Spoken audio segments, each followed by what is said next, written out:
anything remote, infrared, like a TV remote. I mean, anything with a battery and a connection or a remote connection in any type of way where it reaches the outside of that device is hackable or has been hacked.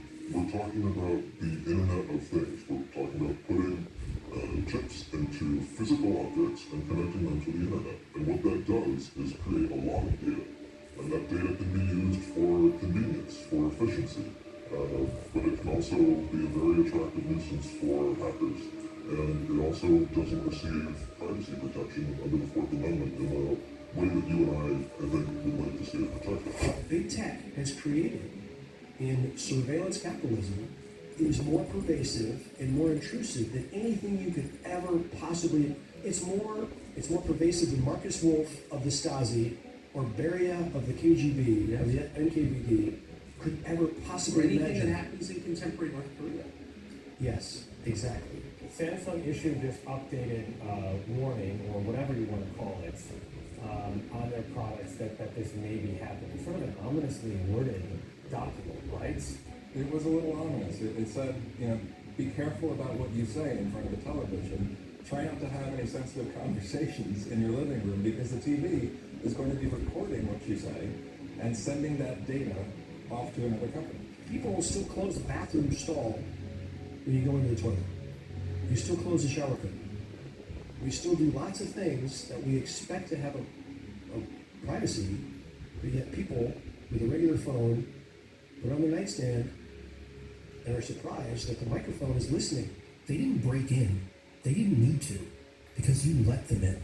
A few smart upgrades, a voice assistant here, a connected TV there, maybe even a charger that seemed a little too convenient. You clicked, I agree, without reading the fine print, because everyone does.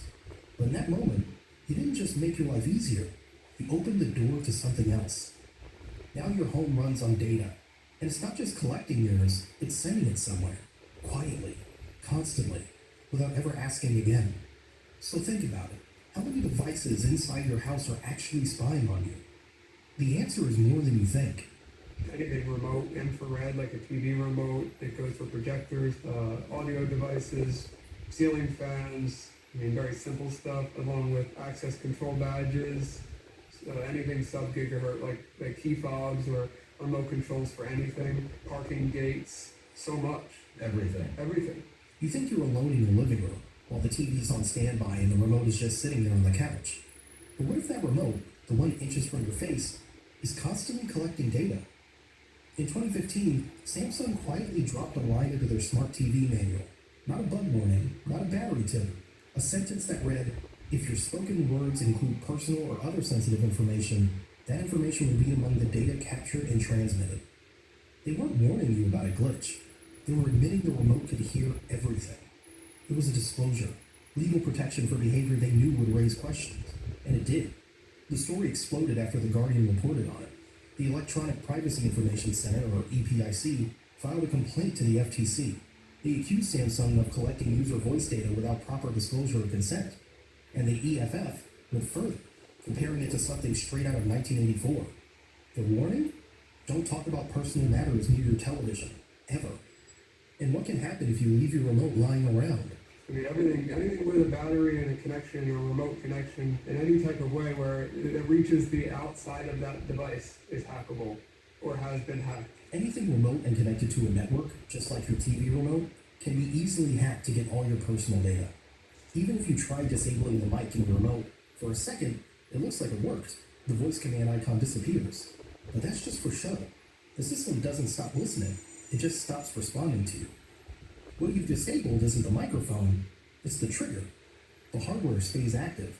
The logs keep building. And the light? It's just for show. And that's the part they don't advertise. Because this wasn't just Samsung. Most smart remotes now include wake word detection, which means the mic is always on standby. So ask yourself, if a device can hear you when you're not speaking to it, who's it really designed to serve? And also, what can happen when the same power isn't tucked behind your TV, but sitting in your pocket? Yes, we're talking about your mobile phone. It's the one device that never leaves your side. Your alarm clock, your camera, your bank, your map. But underneath all that convenience is the most advanced tracking system you've ever owned. And you carry it around willingly.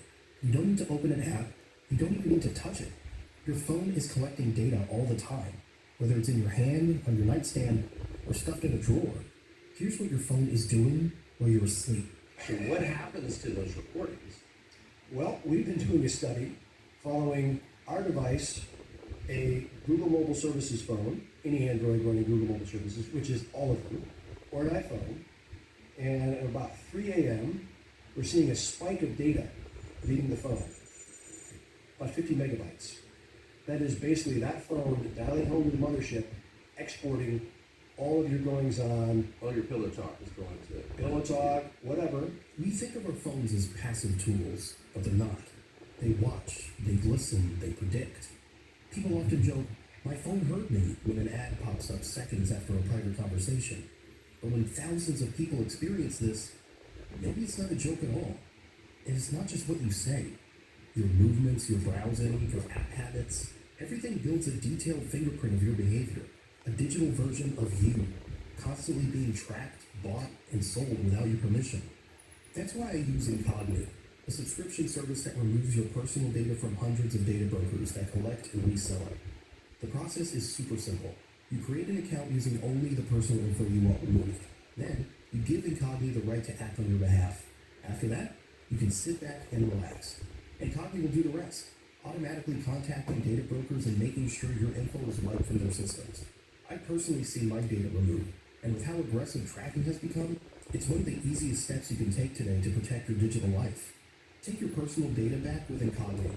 Use code ADVICE at the link below and get 60% off an annual plan. The tracking is just the beginning, because the next threat, it doesn't need your data, just a charging cable. What is this? Just out of curiosity.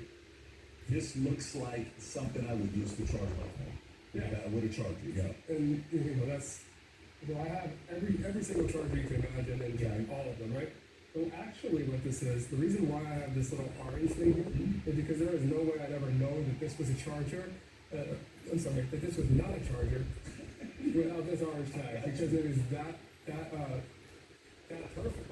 So the NSA is selling these for $20,000. So this is a charger that will work. I can hand this to you and say, hey, here's my charger, man, or replace yours, right? Whatever you got plugged in, I'm sure I have a replacement for that.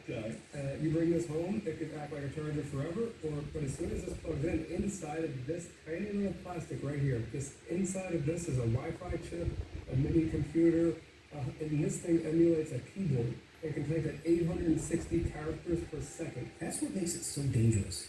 The OMG cable works even after it's unplugged, using a tiny onboard chip that can transmit commands over Wi-Fi. It doesn't just act like a hacker tool, it is one. And yes, they're sold online, to anyone. I'm going to plug this into USB-C. You can pick whatever one you want.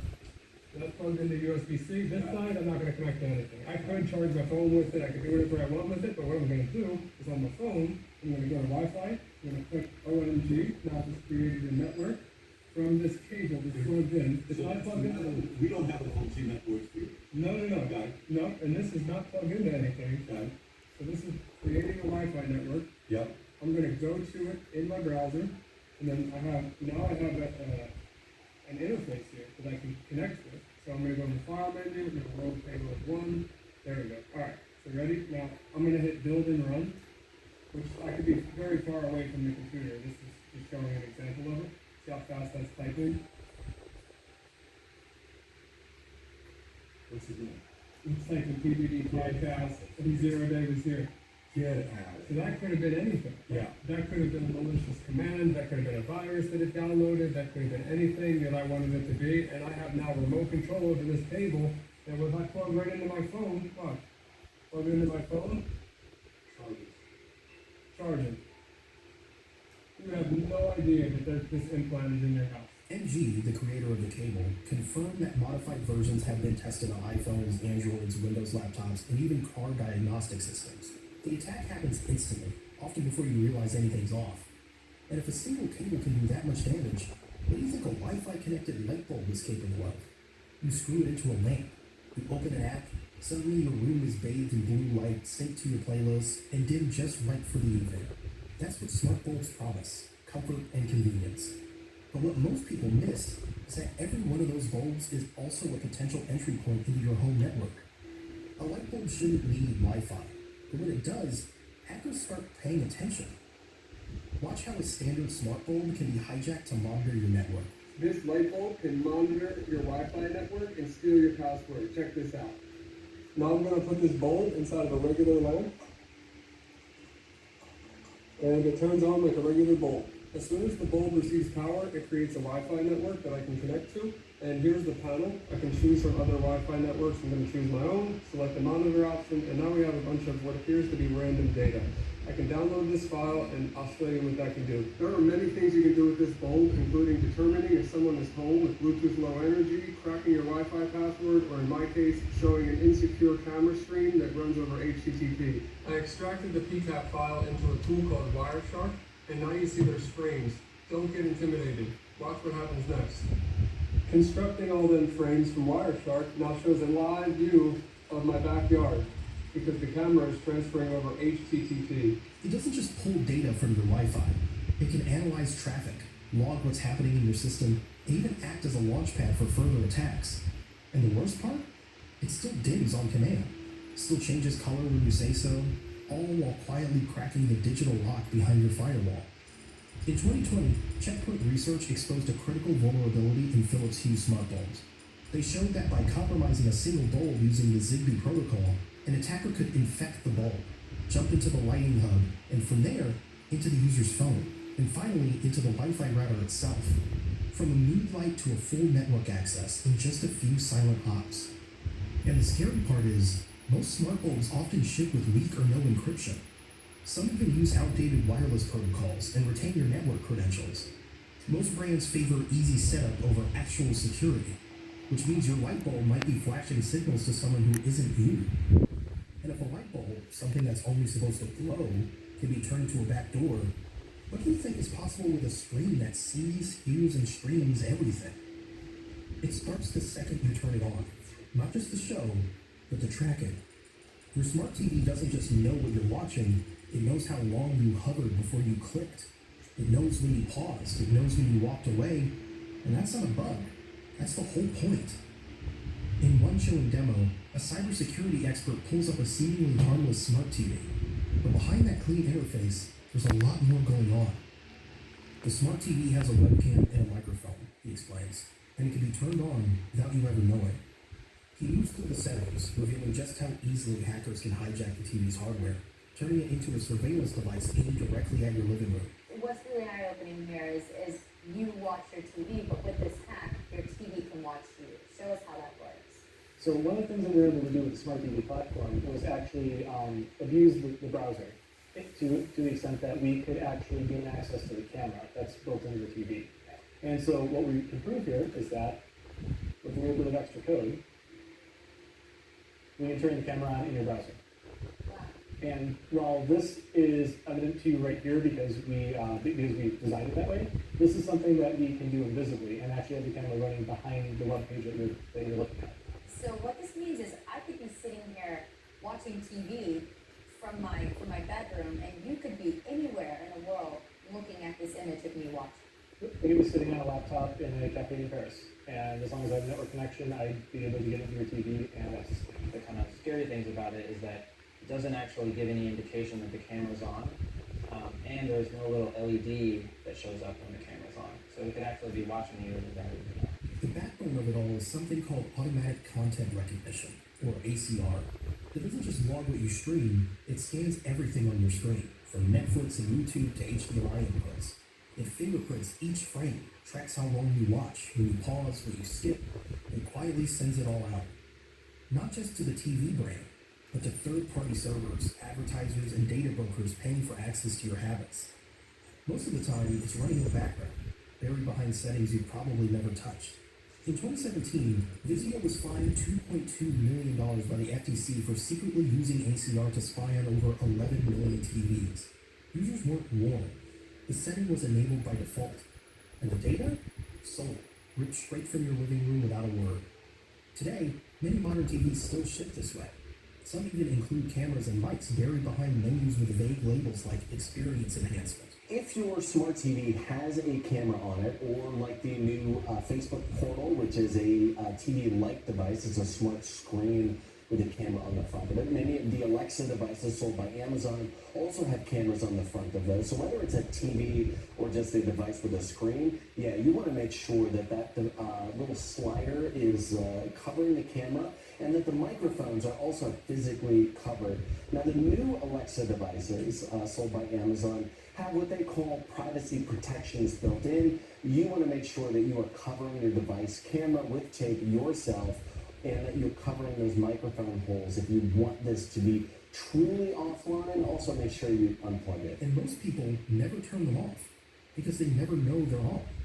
And if the screen you trust can betray you that easily, what about something even more invisible? Something hiding inside the walls? They're built into hotels, airports, cafes, and even brand new homes. USB wall outlets, sleek, modern, and always right where you need them. You think they're there to give your phone a quick boost, but sometimes they're doing something else entirely. These ports are capable of transferring data as well as power, and attackers have figured out exactly how to exploit that. The cybersecurity world has a name for this: juice jacking, a method where malware is secretly delivered through a USB port when you plug in your device. Once connected, it can install spyware, skim data, even take remote control of your phone, all while it's charging like normal. Back in 2016, the SANS Institute and the NSA issued early warnings about it, mostly in relation to shady public charging stations. But in 2023, the FBI made it official, releasing public advisories urging travelers to avoid USB outlets in airports, hotels, shopping centers, anywhere a port could have been tampered with. Any public place where somebody could have tampered with a USB port, just remember that's a data, that has a potential for data transfer, not just power transfer. Yeah, at your local coffee shop or something. Anyway, power outlet's good, USB outlets not so much, avoid them. And these ports don't just deliver power, they're a potential backdoor. All it takes is a modified outlet with altered hardware, and your phone could be giving up its contacts, location, saved passwords without a single warning screen. And now that same attack vector is moving into private homes. Some smart USB wall outlets sold online come preloaded with malicious firmware. Once installed behind your wall panel, they're almost impossible to detect and there's no way to unplug. But not every threat hides in hardware. Some don't need to be installed in your wall. Just one click and they're already inside your device.